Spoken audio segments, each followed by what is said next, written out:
Like that every time. I'm not expecting it. Hi, Amy. All right, sweet. Thank you guys for coming today.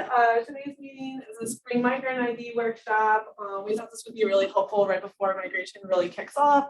Whether you've been birding for a while, for a bit, and want like a refresh on like what migrants are coming, or if this is your first spring birding, it can be really helpful just to go through a lot. So it can be a lot of information. I'll try and get through everything. We were focusing on passerines today, your songbirds, because there's so much we could cover and only so much time. But we have a couple presentations that cover like different shorebird ID, raptor ID, that I can send out those slides as well, because that can be really helpful to go through. But we might have recordings for those, which I can see. But we want to go through Lost Spring Migrants because we've actually never really done this as a club meeting before. So I hope it's helpful. If you guys have questions at any point, jump out, ask them at any point. And then also, I'm going to point out some things that I use to help with ID, but if you guys have anything in particular that you guys use that's really helpful, feel free to butt in and say anything. A couple announcements real quick. Thank you. Yeah. Upcoming things, just going to order. We have Galvin is going to be a talk for the Kirtland Bird Club on Wednesday about migration and weather and just tons of different things. So it should be really great. So there's a link that's sent out in the club email that if you want to sign up for that and listen to it, Wednesday at 7, I believe. There's a club trip this Saturday. Amy, if you want to talk about that real quick, since I can't be there. Yeah, hopefully this is not scary volume. No, it's good. It's good. Okay, so this Saturday we're going to Cooks Creek. This is the property that we went to in the fall to help the Appalachian Ohio Alliance participate in the Sandhill Crane Count, which is an event that's happening all over Ohio. The sad news is it's 6:30 a.m. to 8:30 a.m. That's the rules for the count across Ohio. So that does mean we need to leave campus around 6 o'clock to 6:05. But you know, it'll be a service project. We'll look at it that way, in addition to some birding, and it's not too far from campus. And then afterwards, we can stick around and bird as much or as little as we want. And so, you know, if you want to be back to campus by 10 or 11, we can probably make that happen. So I will put something in the group me after today's meeting, but I hope you all come out. This is our first year with a partnership with Appalachian Ohio Alliance, and I hope that we can keep it going. So hope to see some of you there. Sweet, thank you. So yeah, unfortunately I can't be there, but we'll send the stuff out in the group me about like arranging rides, that sort of thing. Anyone who wants to help out. A couple other things on here real quick. River walks, we started out talking about that a bit, but kind of waiting to see as the weather is actually staying warm. Are we getting migrants yet? So Thursday should be a good push. We can see how the weather's looking for Friday. I haven't looked, but if that's something people are interested in. I can like gauge interest in the group me, that sort of thing. If anything, it's just a social to hang out. I couldn't do this Friday, but if other people want to, I have a 2-day vet thing this weekend. That's why. But other than that, I just wanted to like get on people's radars, elections. So we do that every April, and the way elections work in the club are we send out a poll with nominations where we'll explain every position that the club has. And then you can nominate who you think would be a good fit for that. You can do it yourself, you can do someone else in the club. We'll set a time frame that ends by, then we'll reach out to all those people, ask if that's something they're interested in. Do they want to be on the ballot for that? And then once we get all those responses, we'll send out an actual elections form that you fill out who you want in each position. Most votes wins, and we'll figure out the positions for next year that way. So, and then once we do that, we'll sit down with each person and really clarify all the positions and any questions they have. But just to be on your radar, we're gonna send out the nominations, I'd imagine around middle of April or so that by the end of April, we're like doing elections. So just keep an eye out for that. We have president, vice president, treasurer, trip coordinator. In the past, we've done a social media chair. It's kind of, we figured out is more useful to just have each other role take over that position. But if that's something you guys would be interested in, we can have something where people can suggest different officers. So that's that. But then to jump into the meeting today, first off, I just wanted to address warblers. So real quick before I start, does anyone have any questions about elections, upcoming events, anything like that? Cool. Okay. So first, I just want to jump into warblers and go through the 36 or so that we commonly get migrating through in the East. And just an overview of warblers if you're starting off birding and this is your first spring really experiencing them. A couple of things to know when you're looking at a bird and trying to figure out, is this a warbler I'm looking at? Thin bill is a really good thing to look at. So Tennessee is a great example of that, where they have that very long, like needle-like bill for getting insects. Here's a vireo for comparison. You can see it's much broader and wider. I think photos in the hand are really helpful for giving like an actual size. Just looking at photo on the branch, you can't really tell that much. So warblers are generally pretty small birds, about that big, beak to tail. And compared to other passerines, you could say they have like a long body. So not like a kinglet in the bottom right where they're just a little orb. Warblers tend to be a little more elongated. So kind of looking at that shape, we'll compare that to vireos in a bit, but that can help you figure out that first you're looking at warblers. Then these photos, these were from Lights Out, but I thought they were really helpful of an ovenbird. And as you can see, compared to a thrush here, they're much smaller, and warblers typically just have like more markings in general. They're very elaborate a lot of the time, but I think these sizes really are a good way of showing they're a lot of the times a more greenish color, or they have yellows to them. You certainly get some brownish ones, but I thought these were a good comparison to see that structural difference where it's a long but still small bird. So just to start off with ovenbird there, these are very fun birds that will get showing up on campus soon, hopefully towards the end of the month. But ovenbird, you'll typically see a lot of your warblers will be up in the tree, often high up in the trees near the canopy. Ovenbird typically likes to stay more down low though, and you'll see them walking around. I've heard them called chicken warblers because they just kind of strut around like a little chicken. But they have all these streaking here and then that orange cutting through the streaks on the crown. So that greenish brown back to them, not too much that looks a ton like them. A lot of people will think they're thrushes at first, so that build is really a good way for figuring out, oh, this is a warbler, really small size instead of one of our thrushes. Next one I going through a taxonomic order would be worm-eating warbler. Don't really get these as much in Columbus, more of a Southern Ohio thing in the hilly areas there, but you get them up here, so good to add.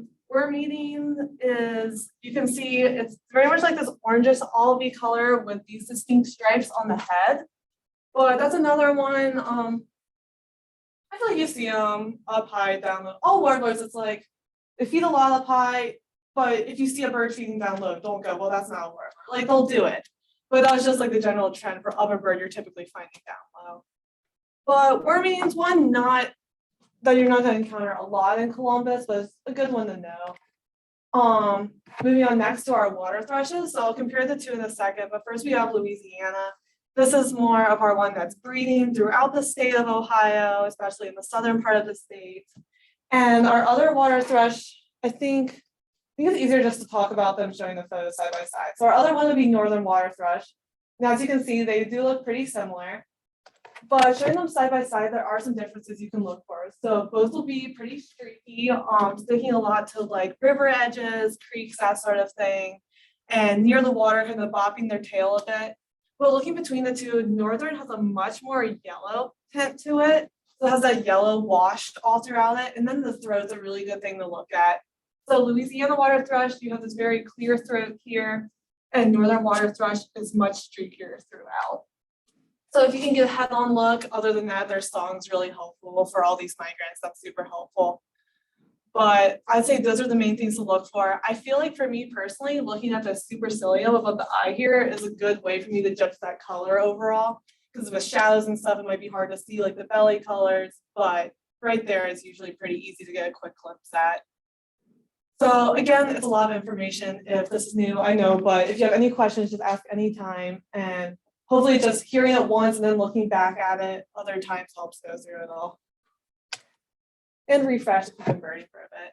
Next one is golden winged warbler. These are gorgeous warblers. They'll be migrating through. Really seeing they get their name from their golden wing, but they also have this nice black mask and the black throat or good field marks to look after them, as well as the yellow crown on them. A similar species that makes this an interesting situation is blue-winged warbler. So they look pretty different, but they have these white wing bars, this black stripe going from the eye to the beak. That'll be really important when you're looking at like the solitary warbler that we'll get to in a bit. But something interesting with this photo, I think I brought up this photo in other meetings. I took this one down in East Fork by my house. You can see this little black comma here. And that's because blue-winged and golden-winged warblers hybridize a lot. So they follow some really interesting genetics that can actually be pretty simple at times.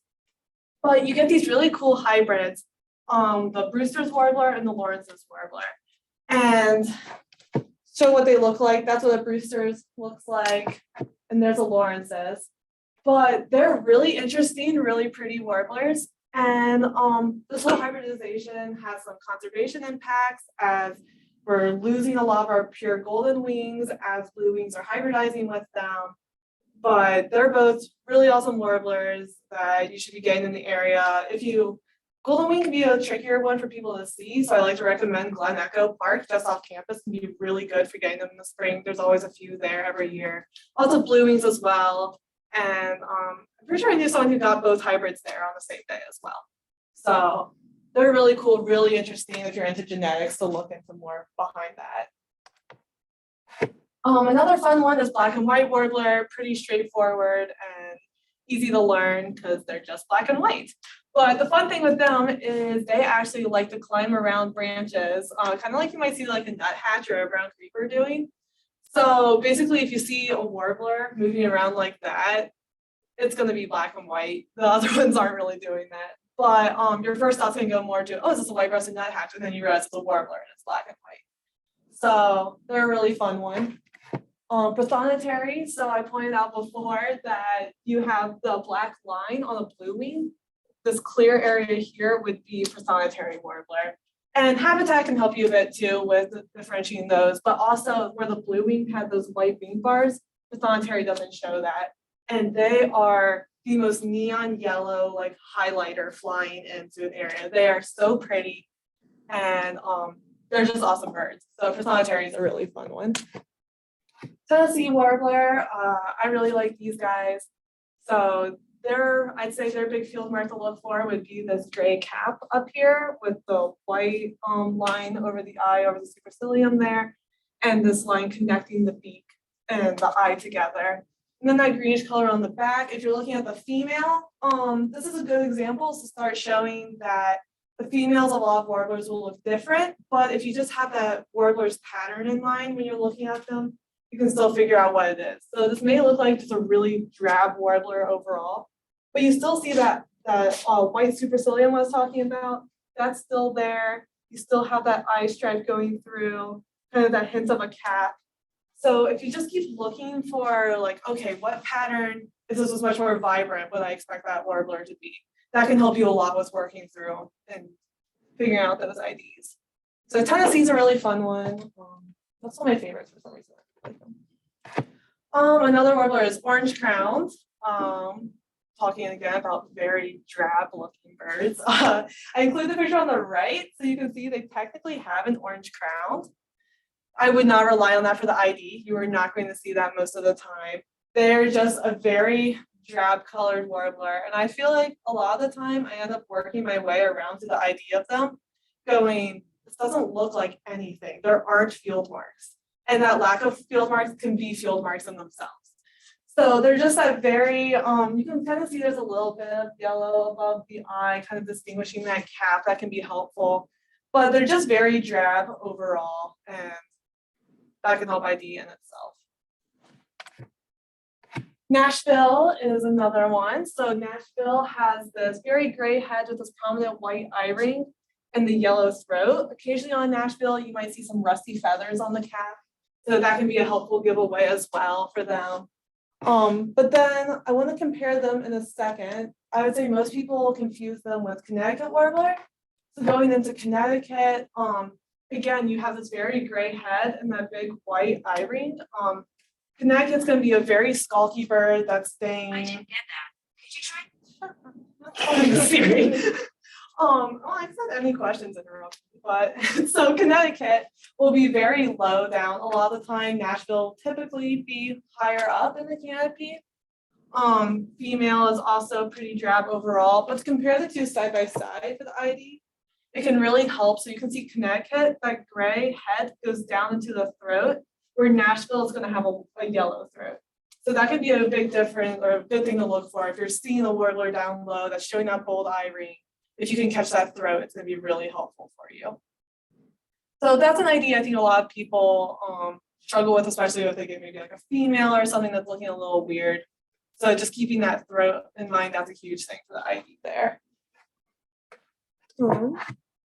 Another good one is morning warbler. That's still following that gray head pattern, but as you can see, it has this black down here on the males, this nice little bib, and it doesn't have that white eye ring. So if you're comparing that to the previous two, if it's looking similar, you can see that morning and Connecticut share the gray throat, but morning doesn't have the eye ring, and then Nashville has that yellow throat. So morning will also can be pretty skulky as well, and just like hiding in bushes is what I mean by that, not really wanting to show itself. So knowing what field marks you're looking for when you're catching glimpses can be really helpful with those. Next one would be Kentucky. These are one of our more southern Ohio specialties. Absolutely fantastic warbler. This is one by my house, but they're pretty unique in the shape of that black triangle going from their bill back to the rest of their head. So they're just a really fun bird that I wish stretched a little further into Columbus area, but it makes them fun by my house. Another one with a black mask would be common yellowthroat, but here the black is much more extensive, going all the way up through the face, and then you kind of have this lighter area towards the top of the head. So you're gonna see them a lot of the time in like marshy areas, wetter areas, so habitat can be a good clue for them. But female yellowthroats can be kind of tricky at times because there's just not much to them. So you see they have that yellow throat and that very brownish head all around. But again, if you're thinking through what markings the male has, if this were all one color, it'd look pretty similar. So if you just think through a lot of our other warblers, you were seeing they had a colored cap to them, their faces were a certain color. Common yellowthroat, that back color is just extending all through the face and making the throat look really yellow. So I'd say that's a big thing to look for her. If it was the male, that'd be the black there instead of just brown. Just kind of giving more comparisons again. When you're looking at yellowthroat, it doesn't have that eye ring that Nashville would have.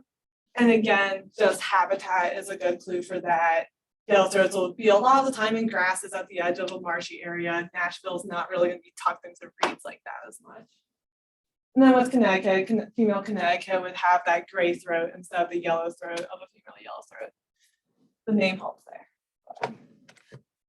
Another good one is hooded warbler. The female you can see has the hint of the black hood that the male has, but they're really cool warblers. Again, kind of like Kentucky, where they have interesting black markings that a lot of other warblers don't have, so they're pretty distinct, but they're awesome ones to include too. American redstart. So American redstart is absolutely gorgeous, and the females can be a little tricky. As you can see, they're much more gray and yellow, but again, the pattern follows that of a male redstart. So all the black areas are now that like brownish gray color, and then the orange is yellow throughout. And a really good thing for redstart, if you see a warbler hopping through bushes trying to pick it out, is this tail right here. So you'll have the inner tail feathers in the middle here are like this solid darker color, but then you'll have those little windows of white on the sides. So they'll often, as they're hopping through, kind of flick their tail and spread that, and you'll be able to really see that distinct. So that's a good thing to look for right away. Besides, if you're trying to get a look at the head and stuff, if you see that flash on the tail, you can go straight to redstart. Kirtland's warbler is a very fun one. It's kind of one of the gold prize birds for people like birding in Ohio in the spring. A few will migrate through, but the males are really pretty. And a really distinct thing on them is this broken white eye ring on Kirtland. So on those other ones, we're looking at the eye ring going all the way around. Kirtland's has that break in it that can be really helpful. And the female here, you can see if you look really close, she also has a break in the eye ring. Not quite as distinct, but she still follows that grayish top to it and the yellow. But what really jumped out to me with Kirtland's a lot is the streaking that's distinguishing the two colors. So instead of it just being like gray next to yellow, you always have those black lines separating the two. So Kirtland's, I would say, we're gonna come back to the female in a bit when I talk about Magnolia, because that's the one that the female gets confused with a lot. Cape May warblers next in taxonomy. They're a very unique one, really pretty. This marking on the face is really unique, and you see this huge yellow crescent with that dark cap and all the streakiness throughout. Female Cape May still has all those markings, and the yellow stays on the face, but it's all just that muted color to make her a little more hidden. But again, just another example of just using that same pattern of markings. Lots of warblers to get through, but they're great. Cerulean's a really fun one. Again, a little more of a Southern Ohio specialty. But the females are this really pretty kind of like aqua color, where the males are much more blue and white. Different lighting can make them look a little more gray, but they have this nice white wing bar that's pretty distinctive. And you're not going to get other warblers that are looking like them exactly. So.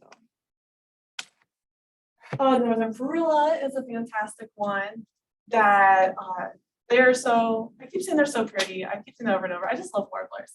But but Perula has this really interesting throat pattern that then stops. So a lot of the other warblers we looked at, that yellow is going all throughout the belly. Perula's is just the throat, and then it goes into a white belly. And they're really interesting in that they have the yellow right by their bill and the yellow here, but then it's kind of like a pretty orange gradient going through the middle. So female difference doesn't have as much of this black around the face, and her colors are a little more muted. But they're a really fun one. It should be one of our first warblers getting back here before too long. So now getting to Magnolia, another stunning one with this black marking on the face. Similar to Perula, I don't think I pointed that out before. You have just a little bit of white above and below the eyes. You can kind of see that on the male Perula there. But they have that really heavy streaking, is often called their necklace. But just very clean markings to Magnolia. And then the female has kind of that similar pattern still, but much more muted. That cheek color fades into the rest of the head. You can still see that white above the eye and kind of those markings. But they get confused a lot because you can also get female magnolias that look like this. And it can look really similar to the Kirtlands. But the big things to still look for here, you can get hints of black markings, but Kirtlands isn't going to get as much of the residual markings in the face. But the big thing here is that broken white eye ring we talked about with Kirtlands. So you can see that it's gray on either side here, but white on the top and bottom. Magnolia, the white, you can see a bit of it all the way around. It's not as pronounced, but where you can see it, it's complete. Another thing with them is the wings. So if you're looking at Magnolia's wings, you're going to notice these white marks much more, where on a Kirtlands, it's all just same feather throughout. There might be like some texture to it, but you're not seeing clean white markings. So they can be a tricky one that get those confused a lot. But if you can get a good look at the eye and the wings, that can help. Bay-breasted warbler is another really unique one. You don't see these colors together too much, I feel like, in a lot of passerines. But they're really pretty with this rusty bay color going throughout the chest, and then this kind of tan by the head. They're just really pretty and unique warblers. And again, that female gets catches of those colors, and as you can see the yellow in the head still, that rusty side here, that when you see those colors are pretty unique to them. So Blackburnian warbler is often a favorite of a lot of people because that orange throat just absolutely glows on them. So they're very much black and white throughout with that huge pop of color. Female follows a similar pattern, just much more muted colors throughout. Still very pretty. Yellow warblers, these guys should be everywhere. Once migration starts, you will be hearing and seeing a lot of them. Female is just what you'd imagine, a yellow warbler. There's just no field marks really besides that it's yellow. But unlike a prothonotary that was very yellow, the female yellow still has that yellow all through the wing. So prothonotary will have a very gray wing, blue wing will have a gray wing with some white markings on it. Female yellow is just yellow. And then the males have these nice orange streaks that are really pretty. Chestnut-sided, so I'd say this is our other one that has a little bit of that rusty color to it, but where bay-breasted had much more throughout, it just has chestnut sides. So pretty markings of black through the face, nice yellow cap. The female still has a little bit of chestnut right there by the wings and the yellow cap as well, following the similar marking pattern. Blackpoll is a really fun one of our later migrants in the spring, starting to come through like middle of May or so, where our other ones will start arriving at the beginning of May. Something really fun with Blackpoll. If you compare it to black and white, it's much more neatly divided. So black and white will be all those black and white streaks everywhere. Blackpoll has this cap that's really strongly black, the strong white cheek, and then you just have some streaking throughout. But the big thing with them that's fun is these orange feet. So those orange feet can be really prominent and bright. They can really help if you're looking underneath, it's high up, and then all of a sudden you see those orange feet when it moves if you're not catching any other color or lack of color. So female Blackpoll will also show kind of like more streaky pattern, but the black following the same areas of the body and still have those orange feet to her. Black-throated blue is a really pretty one with the solid black face and then the blue cap and back to them. And then the thing that helps a lot with male and female black-throated blue is people say that it looks like they have a white handkerchief in their pocket. So as you can see with the female, she has that too to her. And there's not really any other warblers that will show that strong of a white patch right there. So if you can catch that glimpse somewhere, that can be really helpful. If you have this female and you're like, this isn't really looking like anything, that handkerchief there is a huge field mark for them. Yeah. Is that visible in flight? Or is that only in press? If I would notice better, I feel like you can possibly see it in flight, but I can't, now that I'm thinking about it. I'm gonna pull the picture real quick, because no. I would imagine it's somehow visible, but I'm trying to be sure like what the shape would look like. Try to show. Okay, it is pretty visible, like cool, okay. I want to look at photo now for myself.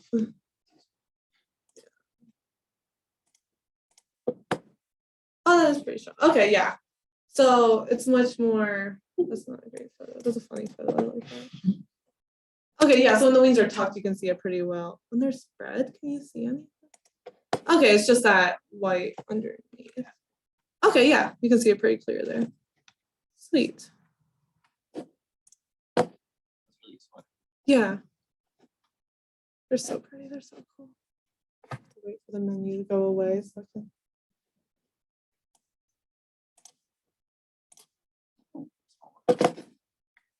Sweet. Next in taxonomy is palm warbler.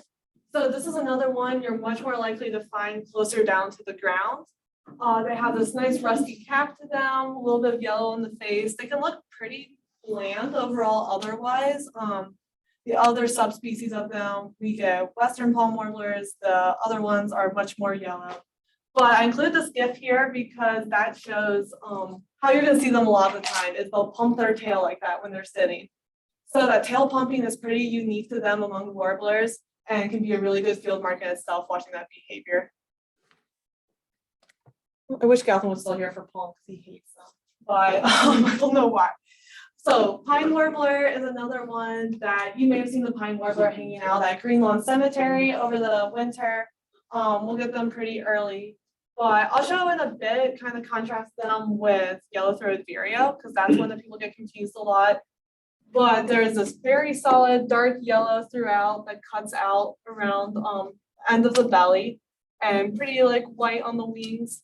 And then the females are not much to look at. You can get little bits of yellow through, but looking at those wing bars as opposed to just like bland otherwise is a good way to pick them out. Yellow-rumped warbler, we get the myrtle subspecies of them around us, but they're really pretty, just that they just have this yellow on the rump, yellow on the sides, and then the yellow crown. And then the males have that stronger black face than the females have. But the females will still have that yellow, so noticing the yellow just in those areas, and like how the chestnut side had the rusty color just in those areas can be really helpful for them. They'll winter around here, and they're starting to get their breeding plumage back and looking very pretty, and we should see good numbers of them soon. Yellow-throated warbler is another one we should be getting back very soon. I know Troy already had one in his yard, but they should be at campus. I'm hoping in like the next week or so. But this one was just off campus at Tuttle Park. But they're very pretty, just black and white overall with this glowing yellow throat. And they have such a pretty song that when you're walking across the oval, I know I will send something in the group me the first time I hear them on the oval. And anytime I see someone text it, I just run there as fast as possible with my first one for the year. So they're awesome. And they're typically more in like central to southern Ohio. So up in northern Ohio, you're not gonna see them near as much. You're also likely to find them in sycamore trees. Yes, thank you. Yeah, that's a very good point. They really love sycamore trees. So to the point that like there's been some times where I'm like, oh, I hear one. I'll look and be there's a sycamore tree, and then I'll just check that and see where it's at. Like they very much like them. What'd you say? I wish they went back to that. I love that. Another fun one that you typically get more in southern Ohio into central Ohio is prairie warbler. They have this really unique marking on the face that just kind of is like a circle here that connects to the bill, and some pretty black markings throughout. The female has those markings again, but just much more muted. But they are really pretty, and kind of distinguishing with some of the others with interesting face markings is they don't have like a black cap or neck or anything like that. So those black markings are just on the face, and then it goes back to yellow. Black-throated green is another really good one. Again, really strong black throat, some white bean bars on them. And then this yellow face with more olivey markings on it. So it'll be a little darker markings, but not as dark as a lot of your other warblers. It's just kind of that olivey color to it. And then the female over there on the right still has a lot of those markings, but the throat's not really prominent. She has more of a like yellow throat to her. The best warbler. Flower I said Perla, that was the best one. Candle warbler is another amazing one. Again, not as strong of a necklace as Magnolia has, but it has that little bit of a necklace to it. But really pretty markings with a very like blue silvery cap to it. This eye ring around that has the yellow fading into it, and then the black markings on the face. Female follows similar marking pattern, just muted. But they're again, I feel like they're a little more on the later, like mid to later side of migration. And then finally for warblers, Wilson's warbler. So they have this black cap to them, and that's really their only marking. Otherwise, they're yellow. They're very small warblers, but that black cap is really distinct and unique to them, having nothing else going on. So that is a very fast run through of warblers and a lot of information. But I think it can just help to go through them really fast and just refresh them all again, see what the females look like, because they always catch me off guard every year. You'll get the males coming through first as they're trying to set territories. And then as migration pushes a little more, females will start coming through as well. So after you warm yourself up to the males, then you'll see the females and you're like, wait, what? I've been doing warblers for like 2 weeks. What are these things? So it can help to go through and see them side by side to make those connections. Try and keep pace going good. Go into vireos. So now flipping where we were talking about the warblers before, looking at vireos, they have a thicker bill to them. They're still pretty small, showing in Philadelphia, warbling in hand. And then they just have a thicker build in general. So as you're looking with like Nashville down the corner compared to a bluehead vireo, it's like the Nashville has more of a neck to it. It's more just like a longer bird, where the vireo, it just has this big head just smacked on the body. And I feel like vireos in general, they just look very big-eyed, big-headed, and proportionally squished compared to warblers. So if you're seeing a bird hopping around, that can help you. The bill looks squished more. I just think that's the best way to describe like the difference between them. So jump through our vireos real quick. We have white-eyed vireo that sometimes you can actually see this nice white eye on them, but otherwise the big field mark there is that really cool yellow shape on the face. It's pretty unique to them. Those wing bars are pretty strong, and then the white going back into yellow for the rest of the body. Yellow-throated vireo, so similar markings to what the pine warbler had, but the yellow ends much sooner. I'll have a photo in a second, but it has that yellow head and throat with the white underneath. You can kind of see this interesting like yellow on yellow supercilium that still stands out in a way. So if you're comparing it to pine warbler, this is where the build is really important. So you can see pine warbler has that thinner build to it. It still looks like a pretty chubby warbler, but it's more of like that smaller head like on the body, where the yellow-throated vireo, you don't really see that distinction between head and body. It just kind of blurs together. So I feel like that's how they look a lot when they're sitting. They both have white wing bars to them, but yellow-throated vireo has this like cleaner patch to it, where pine warbler, it's much more like striping across.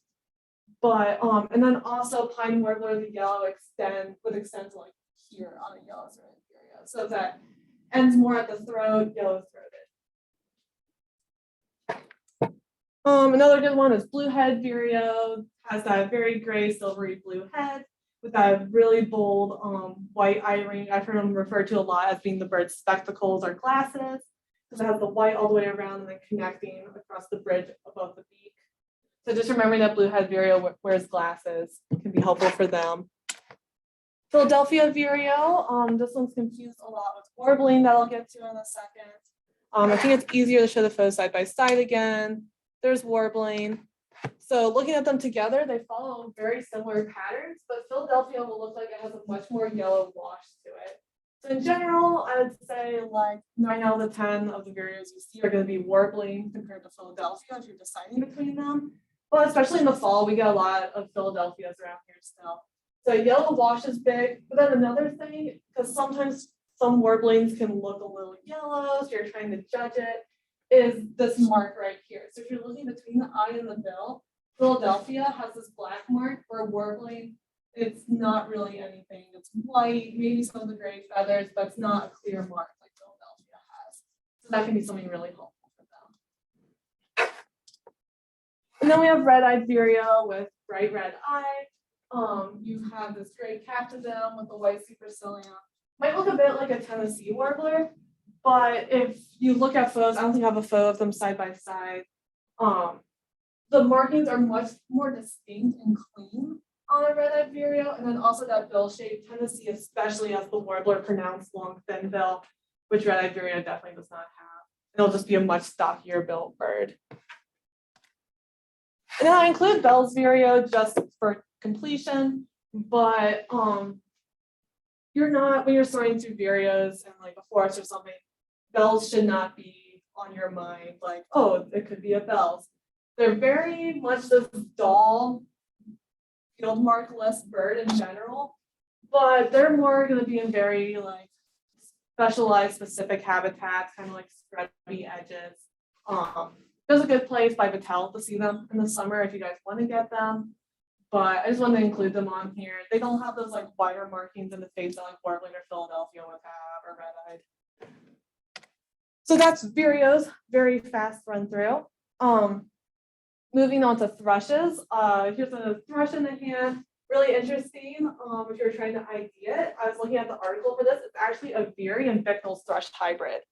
So it was really cool article I was reading about it. But in case you're like, that doesn't look like anything, that's why. But they're a bit bigger than our warblers and vireos, and they're often much more upright. So you'll see them on the ground a lot or perched on branches, but they're sitting very tall.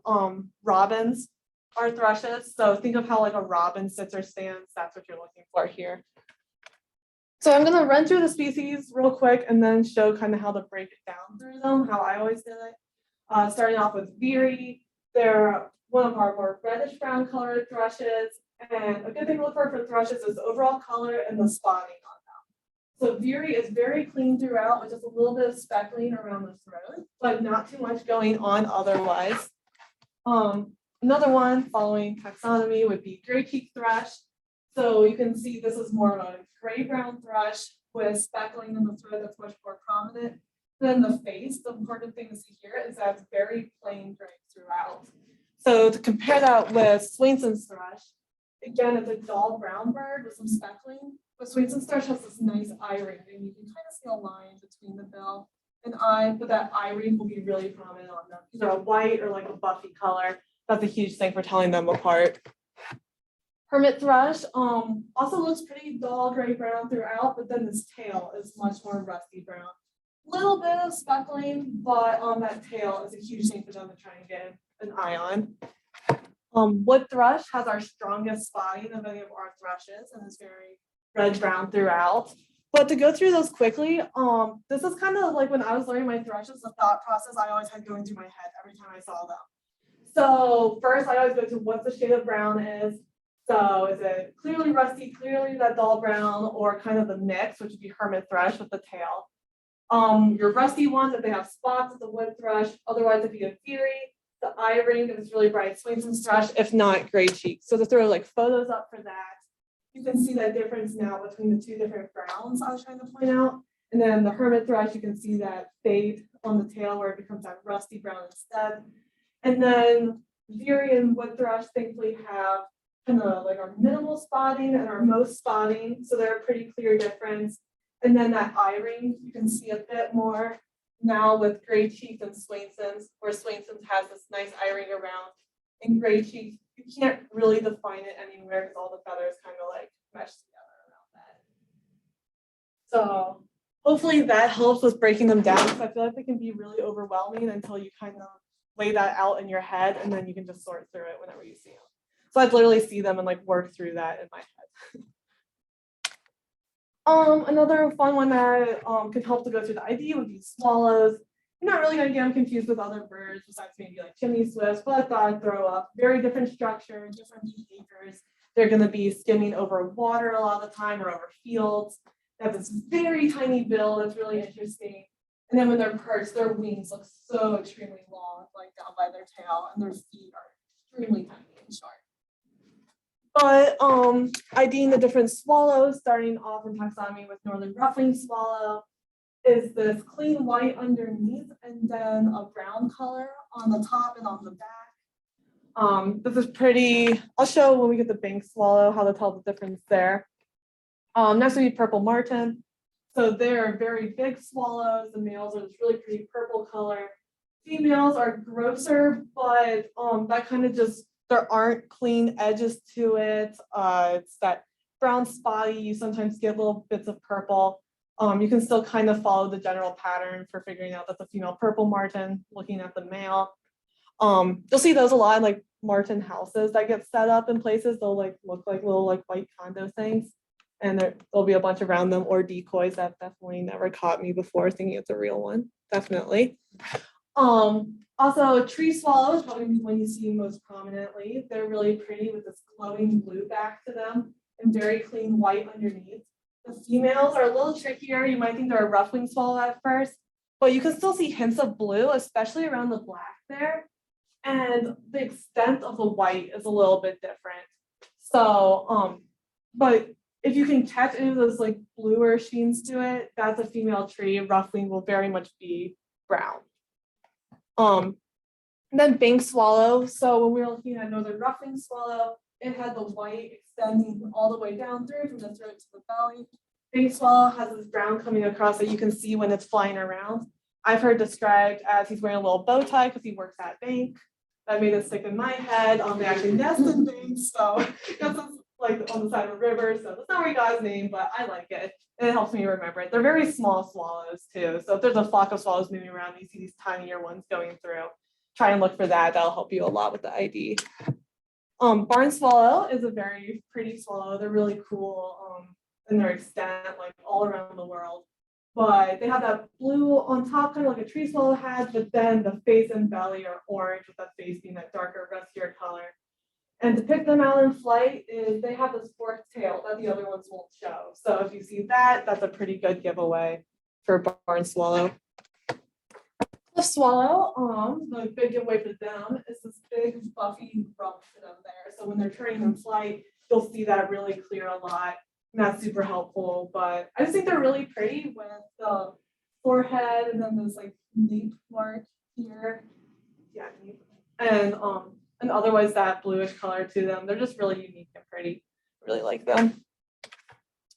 So that's swallows in general. The ones you're gonna see around here. If you have a big mixed flock, often there'll be days that you can go out to a pond or something and get all of them flying over the water. So just being able to sort through them and pick out those unique field marks for each one is really helpful. And then flycatchers. What time is it? Okay. So flycatchers will be a bit bigger. They have these really hefty bills to them. Sit very up upright, but unlike a thrush that still sits kind of forward, they're often at the edge of these dead snags because they want to be fly catching. So the picture on the right, they'll be perched up on the snag and they'll fly out, catch something, and usually go back to the same perch. So if you're taking a while trying to ID one and it flies off, don't worry about it. A good amount of the time they'll fly back. Sometimes they're gone, but they might just grab something real quick and go back to the same perch. But work through our flycatchers. They're notorious for being difficult. First one to talk about would be eastern wood pewee. So flycatchers, you're looking for very subtle differences a lot of the time, or even just using other cues other than visual ID. But for wood pewees, the thing here is they just look very dirty throughout. A lot of our other flycatchers will be much cleaner. You can see here they have a lot of variation, but you can still see there's like a darker area to them. I've heard it's like they're wearing a vest, but I'll show in a second what you're comparing that to. But then when you're looking at olive side flycatcher, this is a much more pronounced. You can really see it white and gray instead of like this blurry mess in between. Olive side also has a darker, heftier bill, and the wing projections go down really far, so it makes the tail look really short on them. It's actually just the wings looking, or the wings are so long, it's doing that, kind of like a visual thing.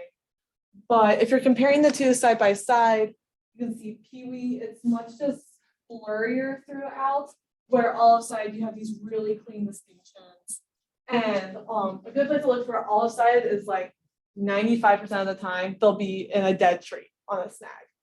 Like pewee will be much more throughout an area, but if you're looking for an olive side, which are much less common, dead snags are really where they are a lot of the time. It's really interesting. Other flycatchers, yellow-bellied flycatcher.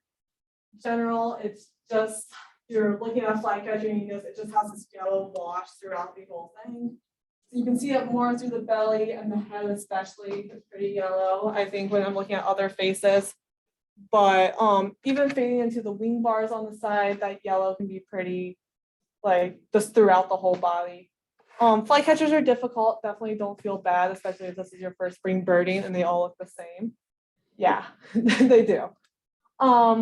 Then moving into some fun ones, Acadian flycatcher. So a big thing for them is habitat. So the ones you're trying to ID them against be like willow and alder flycatcher. But willow and alder will be much more on like edge habitat, where Acadian you're much more likely to find like deep in a forest or a little bit further past the edge. Some people say that they're a little less distinct color-wise. The colors kind of blend together. They may be a little greener than an alder or willow, but they're really variable. And the big thing with flycatchers is listen to their call. So looking at the recordings of those, I don't have any in here right now. I can definitely send some out. That's a really big thing, is like just try and wait around and see the flycatcher will call, especially if you're first learning these differences between them. Alder and willow are especially known for their calls, being the big thing with them because they look basically identical unless they're in the hand measuring them. I think I've talked about them in other meetings, so I'm not gonna keep going over them over and over, but they look very similar, but are often a more brown color than the Acadian, you could say, but call and habitat are the big things. Least flycatcher is much smaller, as you might expect with the name least. They have this very like buggy-eyed look to them and this much shorter bill. So if you're working through a flycatcher and it just looks small and all the features just look like babyer on them, I don't know. I think that like eyes can be really helpful. That helps with the least. And again, calls are really helpful there. And then another fun flycatcher is Eastern Phoebe. We should be seeing a lot more of them soon. There's been a couple hanging around the woodlot lately in Mirror Lake. They have this very dark face to them, this dark cap, and kind of like how the palm warbler is pumping its tail, they do that a ton. So you can look up and see there's a flycatcher and the tail starts bouncing and bouncing. You're like, okay, it's a Phoebe. Then you get on it, you see that darker face, that very clean white and gray. So that's a really good way for them. Great crested flycatcher. So this is in like a different, if it's family or what level, but Myarchus flycatchers. So there's a lot that look pretty similar to them out west, but around here, this is our only Myarchus. And it has this brown, very strong crest to them. Sometimes they lay a little more flat. But this like whitish gray throat and the yellow throughout makes them very distinct from the other flycatchers. They're big, they're loud, and then they have that rusty tail that's really pretty. And then other fun one is Eastern Kingbird. They're pretty big flycatchers. And when they fly, this white in their tail is really prominent, and they'll like spread their tail and you can see that nice white band across it. And then occasionally you'll catch this little orange patch on them. I've seen it a few times, but that's their little crown for being a kingbird, I guess. But they're really pretty, just clean, dark on top, white underneath. And then that white tail is really helpful. Want to be Pisces. Yeah. Aw, I miss kids. But then I just want to hop through some miscellaneous birds, important migrants that can be helpful to just have on your mind. Blue-gray gnatcatchers should be back here very, very soon. Again, where I feel like this week we're gonna be getting them. One good way to pick them apart from other things is how long the tail looks in proportion. So you're looking up and there's like a small bird hopping around, and the tail looks like it's like just as much or more of the body than the body itself. And then they have these nice white markings on the outside of their tail, and also when they're hopping, they'll be flicking their tail. And you just see these strong white bars on either side. So that's really helpful for blue-gray gnatcatcher. They just look angry all the time. This white eye ring to them, and the males especially have like this prominent eyebrow. But they're really fun, they have very strong personalities. They're great. I love them. Ruby crowned kinglet is another one we should be seeing very soon, next week or so. You might have been seeing golden crowned kinglets around right now. Ruby crowned kinglets are just little balls, orbs. They're so tiny and just extremely round. I think these markings around the eye are really unique. And then a lot of the time you can actually see their red crown.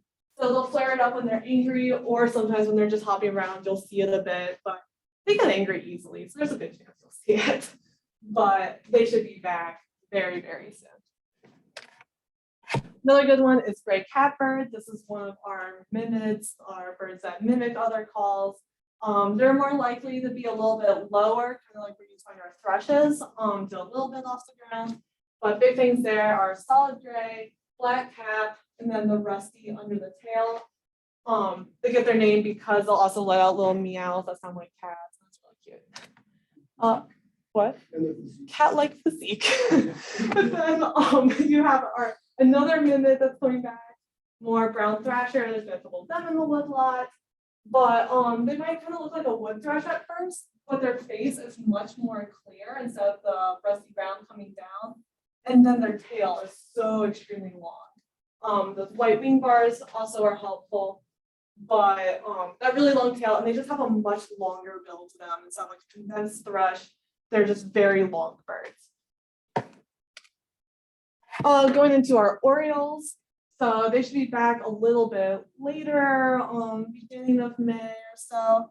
And last week of April, around that time, when we get our first good push. Baltimore oriole is your classic bright orange oriole, strong wing bars, solid dark face. And then the female will have orange face to her and orange head, but she'll also be pretty bright orange.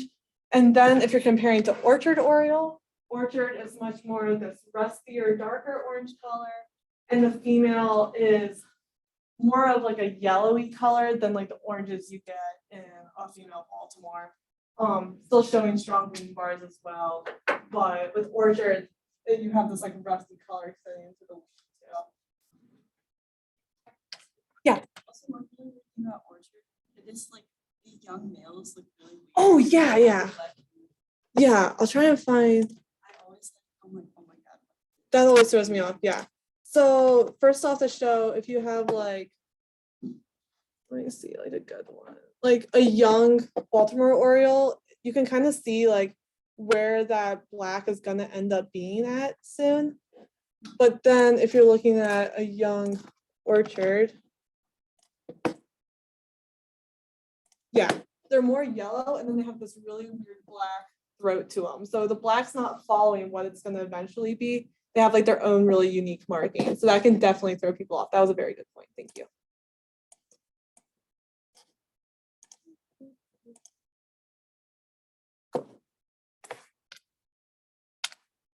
There. Jumping into tanagers, they should be here around that same time. Summer tanager is definitely more of a southern Ohio into Columbus bird. But they're really interesting in just that red is the only field mark on them. There's like no other markings to them, but I'll compare that with scarlet in a second. But if you're looking at the female, she instead is just that brownish yellow olivey wash throughout. And then the difference between male scarlet and summer is male scarlet has these nice black wing bars to them. Then if you're looking at the females, now the scarlet female retains that black. It's a little more of a brownish color, duller, but she still has that darker wing where the female summer will not. So they follow the patterns of the male there. And then wrapping it up with cuckoos, they're really fun birds to get around here. Oftentimes I feel like every bird gets caught where they make a call that sounds just like a coo, coo, coo over and over, that you hear a chipmunk and you're like, oh, I just got a cuckoo. And then you realize it's a chipmunk. It gets me at first every year. I think it gets everyone. But they're really interesting, really cool birds. So the thing with them, yellow-billed cuckoo, yellow bill, just this white underneath with the brown on the head and back. Compare it with black-billed cuckoo, has a black bill, but then you have this really cool red eye or red marking around the eye. So they're really awesome species. They're pretty good sized birds and just really loud.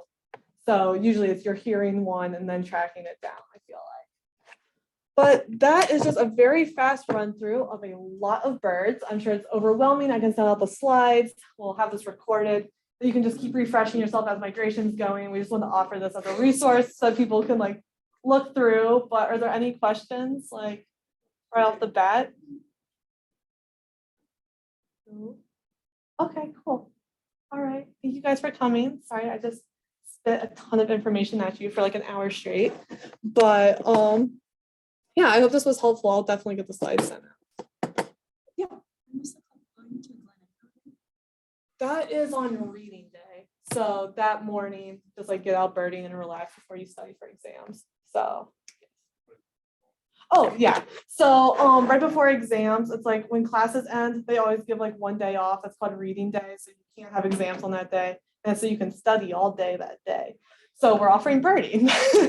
So we'll go to Glen Echo. It's like 5 minutes off campus. I typically drive there. You can walk or bike, but it's a really good, it's like just off campus. There's all the neighborhoods around, and then there's this huge ravine, and it's just an awesome trap for warblers.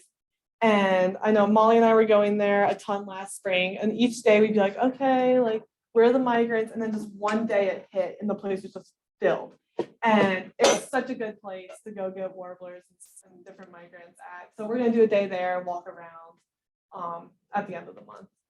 So hopefully when a lot of our birds are back. But as these guys start coming in, we'll be sending stuff out in the group me, I'm sure, as we get them, see them around campus. So it's gonna be fun. I love it. Any other questions? Sweet, awesome. So yeah, we'll have the stuff to send out to sign up for the trip on Wednesday. I'll go ahead and stop the recording.